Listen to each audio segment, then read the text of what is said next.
Welcome back, my friend, to the series of presentations where we discuss the human archetypes, the devious dozen archetypes. And in this video together, we will explore the first of the devious dozen archetypes in this 12-part series. And the archetype that we begin with today is the Fantasist archetype.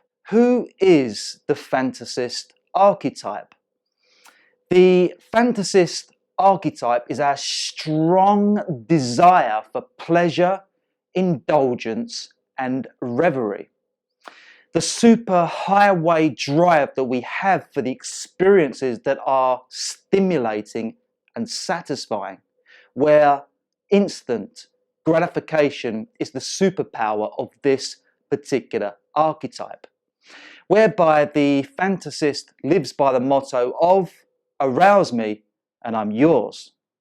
That's because the fantasist's innate desire for pleasurable gratification is easily triggered by anyone or anything that teases and tempts you with the prospect of the thrill, the excitement, and the decadence.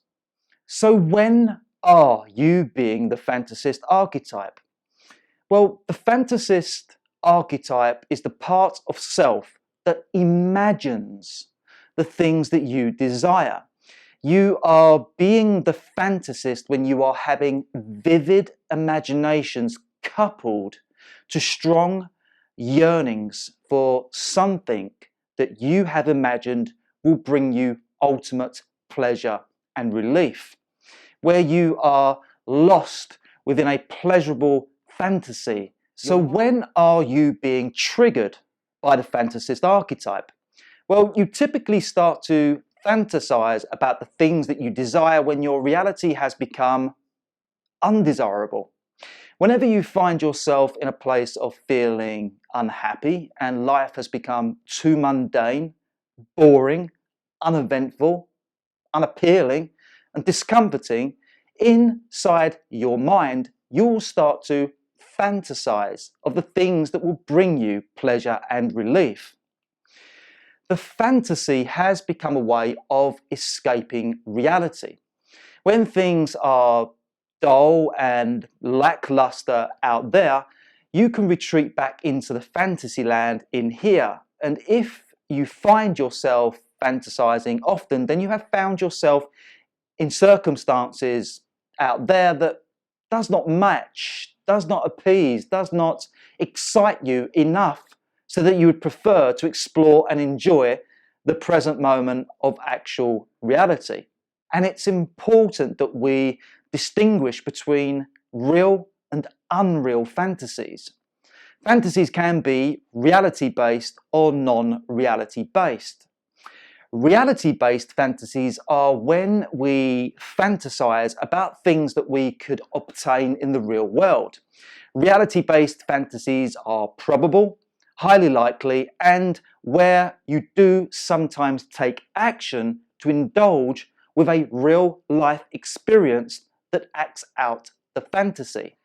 Then we have non-reality-based fantasies, which are the imaginings of desires that are highly improbable, very unlikely, where they typically can't be achieved in the real world, in that they remain inside the mind as unacted fantasies.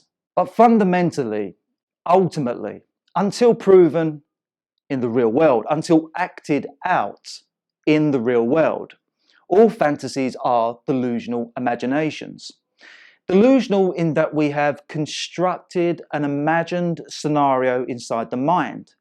When we fantasize over what we desire, we construct a reality inside the mind that has not happened yet, and that might not or could not happen in the real world.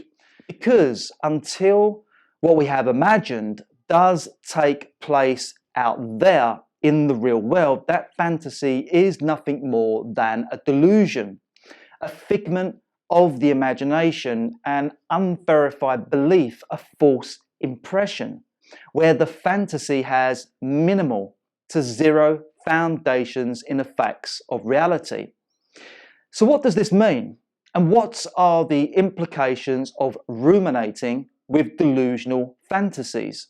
Well, we need to realize that they are not real, and we should not get too involved, should not grow too attached, should not get too wrapped up inside the head with a fantasy. And why?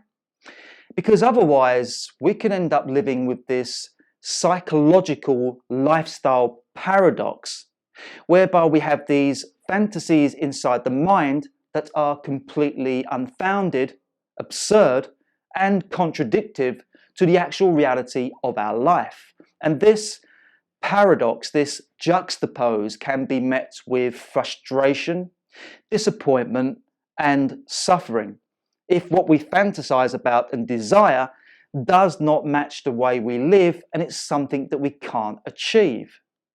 Furthermore, if you spend time inside your head nurturing a fantasy than you do actualizing the skills and activities required to cultivate the actual life that you desire and fantasize about, then you are living life with a delusional perspective.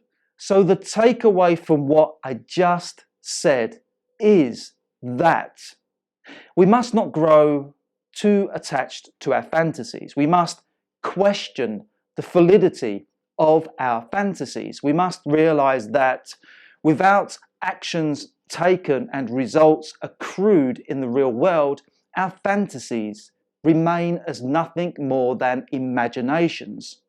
And to help you recognize and understand when and how the Fantasist archetype is present within you as a state of being and doing, I have categorized 5 different types of fantasies.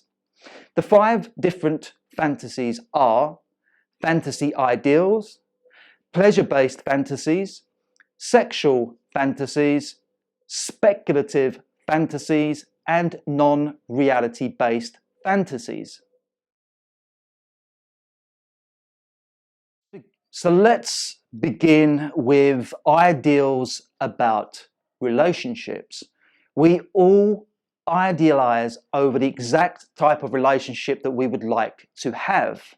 If single, we have the ideal type of man or woman that we would like to meet. If in a relationship, we have the ideal type of marriage or partnership that we would like to have, whereby we can fantasize about the perfect person or situation. We can fantasize about the things that we want and expect from that person. We can fantasize about how that person should treat us.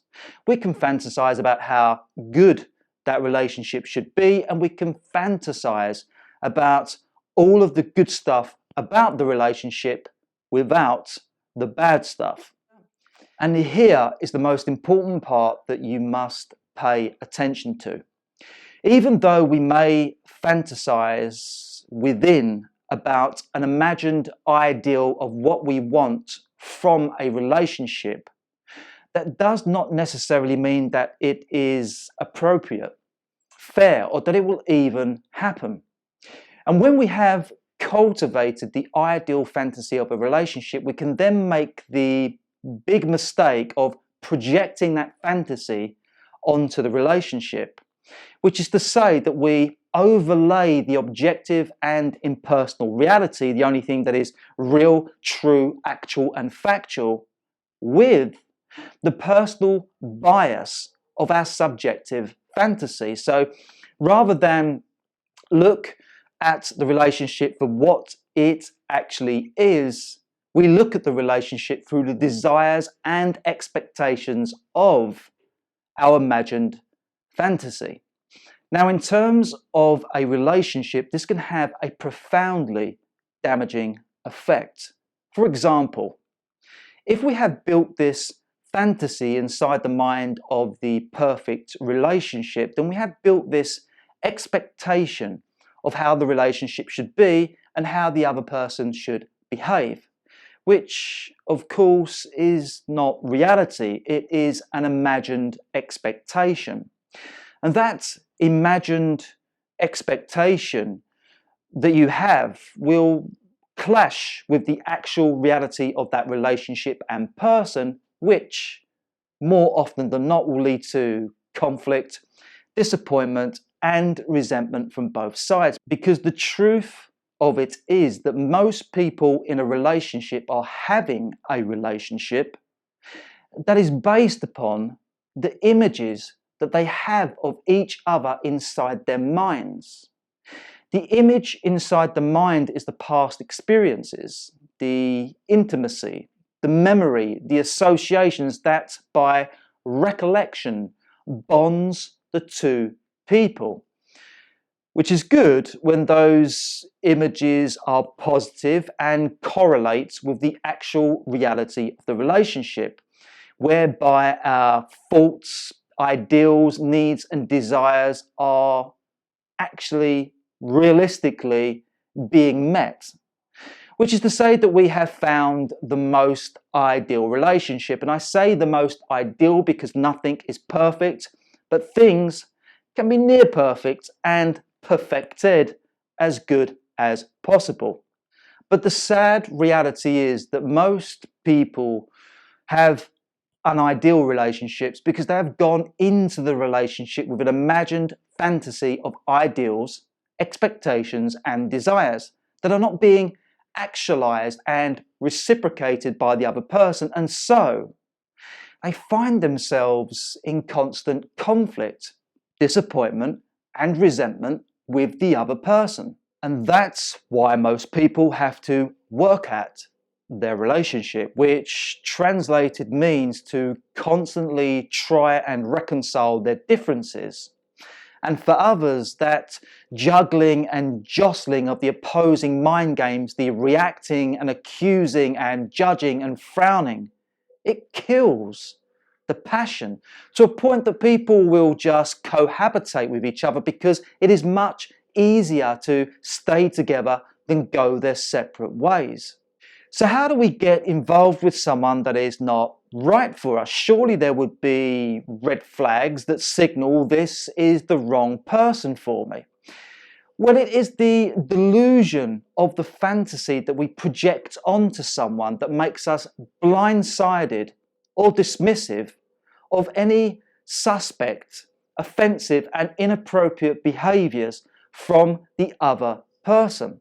Because we get wrapped up in the deceptions of our own fantasies and we get snared by the deceptions of other people's fantasies. And to give you a real life example of what I mean, I want you to check out the story of the Tinder swindler. The Tinder swindler is a documentary on Netflix. This is a real life story about how a man swindled many beautiful women out of hundreds of thousands of pounds by pretending to be a billionaire that was in distress. In fact, this pretend billionaire, in order to dupe these women out of handing over their life savings, he played the fake and helpless role of the false victim, which is one of the human archetypes that you will learn about in this 12-part series. But getting back to the point, it was through deception and fantasy that this man duped the women into giving him their money. So let me digress. This is a story about a poor man from Israel that clearly had a fantasy to become financially rich. And rather than embark on a noble career to manifest that ideal, he chose the dark pathway, the dark side of the force, if you will, which is the seductive, quick, easy, and deceptive pathway. And that choice was to cultivate an externalized image, a fake portrayal of himself as being a billionaire that was living a super rich lifestyle. And he did this with the intentions to dupe people into investing money with him. So what he did is set up a Tinder account and started posting images of himself wearing designer clothes, driving flash supercars, and going to expensive restaurants and destinations. And he even set up websites of fictitious international businesses that showed he was a powerful and influential CEO, all of which projected the image of him being someone of affluent lifestyle. Except for, it was all fake. It was all temporary experiences, snapshot moments, and lots of photoshopping.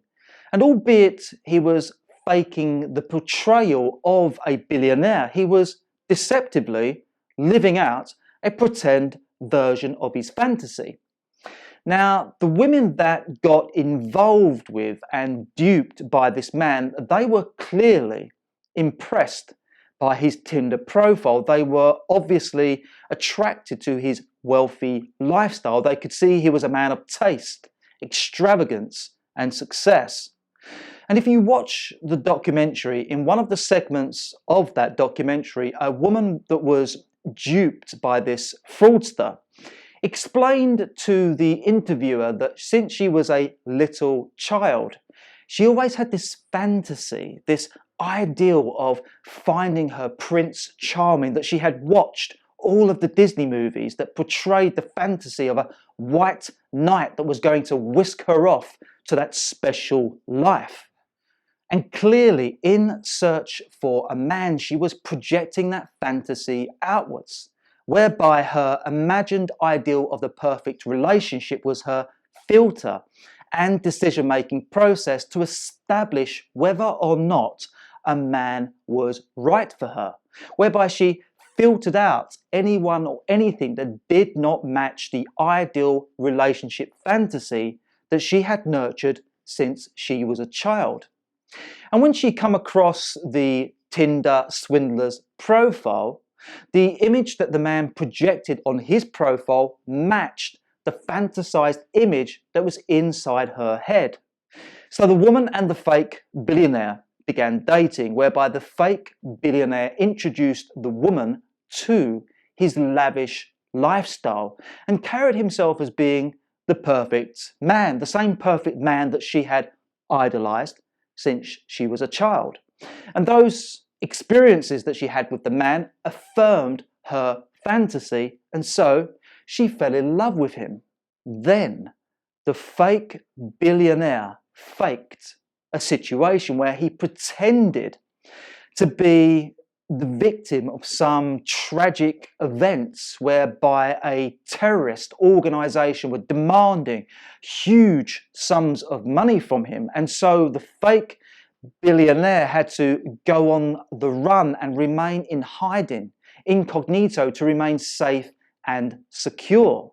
And this fake tragic event that he had convinced the woman of meant that the woman, his fiancée, who had fell head over heels in love with him, would do anything to help him get through this tragic circumstance. And so in the case of the woman that I've just described, she handed over her life savings to this man to help him in his time of drastic need.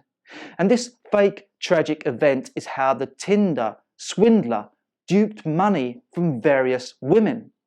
He would match with, romanticize, and declare his undying love to various women on Tinder who were searching for their fantasy ideal of a man.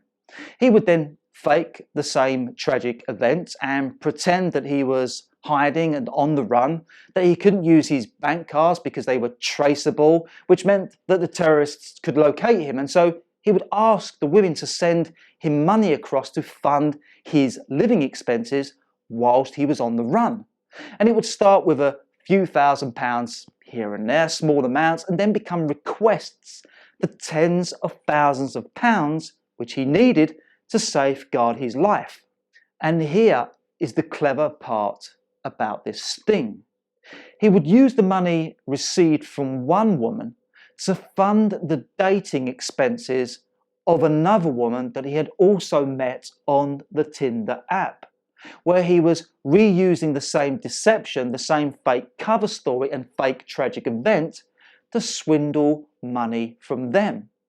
And even though each of the women got swindled from tens of thousands of pounds and deceived by the appearance and lifestyle of that man, and they are victims of a crime, they are also victims of their own fantasies. They had fantasies for an ideal man and lifestyle that was so strong and so materialistic that they filtered out from their awareness anything that conflicted with their fantasy. They were totally obscure and dismissive of certain parts of that relationship with the man that were huge red flags. And if you watch the documentary about the Tinder swindler, those red flags, these warnings that should have made the women think twice and question this man's integrity, from the objective viewpoint, they were clear to see. But because these women were so wrapped up in the fantasy, so concerned with the upside, so involved with actually living out the huge fantasy come true, that they overlooked those indiscretions. Now, I know that that is an extreme example to use, but I share it with you for its shock power and to illustrate just how much a powerful fantasy can lead you down a wrong and painful pathway, lead you to hell disguised as heaven. And the same type of fantasy and deception mind games, they do play out under normal circumstances. Two people that are attracted to each other can get together and start to cultivate a relationship that is based upon deception and fantasy. Because people are being deceptive when giving off a certain impression that they would like the other person to receive, whereby two people can elevate their superiorities in the eyes of the other person whilst hiding their inferiorities, where they can deceptively conceal the parts of self that are unworthy, unlikable, and perhaps suspect, and that they don't want the other person to know about, so that they are received and perceived as being someone that is interesting, superior, special, and talented. Furthermore, when in a relationship, one person can discover what the other person likes, what the other person gets turned on by, what they desire and what they expect, and then they can start adjusting themselves to match the other person's preferences on the basis that the other person will like them more, where they are deceptively matching the fantasy ideals of the other person whilst ignoring and brushing over the other parts of the person that they don't like, so that they can maintain the preferred fantasy. And all of this is happening unconsciously, beyond awareness, and it's completely delusional. And so if you have two people in a relationship that are projecting and nurturing each other's ideals of a perfect relationship, whereby each person is being fake, inauthentic, and embellishing who they are, then all they're really doing is cultivating a fantasy in each other's heads that has no foundations in actual reality. And it's a recipe for relationship conflict and disaster, because you can only maintain a fake, fabricated and temporary facade for only so long. Eventually the actual nature of someone does come through, and it's usually in moments of stress and worry. And because those parts of us that we keep concealed, they come to the forefront, then all of a sudden, because we have acted in a way that is incompatible with the image that was falsely projected into the mind of the other person, then those once hidden parts of you, those negative and unworthy parts of you that have come out because of the stress and worry, now throws major shock, doubt, and suspiciousness in the other person's mind. And like Elvis sang, we can't go on together with suspicious minds. And is it any wonder that we have, on average, over 45% of marriages in society end in divorce, that are mostly the result of irreconcilable differences that end up in some type of domestic abuse? Irreconcilable differences happens because two people have had their fantasies of an ideal relationship shattered. And the truth of their differences in terms of different characteristics, viewpoints, values, and beliefs become obvious to see, unnerving to live with. Often they clash and then they get to a point of being unbearable to live with, whereby the ideal relationship fantasy has now become the unideal relationship nightmare. And hello again, my friend, and thanks for taking the time to watch this preview. If you feel that the knowledge about the human psychology is important for you to know, and if you have a genuine desire to know more, then please do consider becoming a member of the exclusive membership Mind Games program, where you will gain full access to this presentation and various other presentations where you will learn about the Fantasist archetype and the other 11 human archetypes, where together we will explore the problems and detriments of the human psychology, and where I will enlighten, educate, and empower you with results-based solutions and proven mind game strategies that will guide you how to overcome the limitations of a conditioned mind, and so that you can access and cultivate your truest, highest, and fullest potential and start manifesting the exact results that you truly desire in every aspect of your life. And you will find the link to access the Mind Games program and this full presentation in the description below. And once again, thanks for your time. And I do hope that what you have learned today has increased your awareness and understanding of the human mind and has added value to your life. So all the best for now, and great love from me to you.